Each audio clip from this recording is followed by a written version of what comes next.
Have you ever judged someone without even knowing that you're doing it? It's called unconscious bias, and it's cause for concern. Here to explain why is August Key, workplace diversity expert. Welcome, August. Thank you, Leslie. August, I'd like to know about a time when you experienced unconscious bias. I studied accounting at Ryerson University. I had the best education, professors, experiences. And so from university, I moved my way up in the accounting world and I became an accounting manager. So I had to hire accounting staff. When you were hiring, did you look at the resumes equally?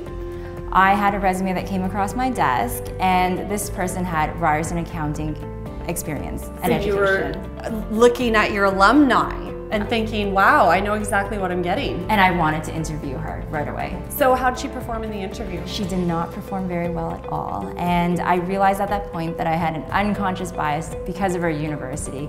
I overlooked her skills and her qualifications. So I want you to explain what is unconscious bias. It really is a judgment of a person, and it's just an unconscious awareness, and it can be based on gender, age, and in this scenario, education and experiences. So how does it show up for us personally and in the workplace?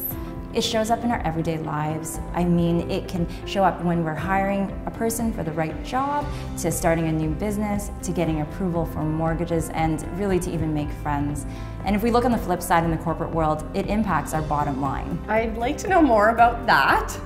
Fortune magazine has done a study, and for those who are influenced by biases at work, 40% of them will not raise their hand and state their opinions. I find that very frightening because it's through that sharing process that businesses get big, bright, new ideas, and that's what helps them grow. And we're missing that diversity of thought, which impacts growth and, again, our bottom line. If you had a tip for a new leader or manager to check their unconscious bias, what would that tip be?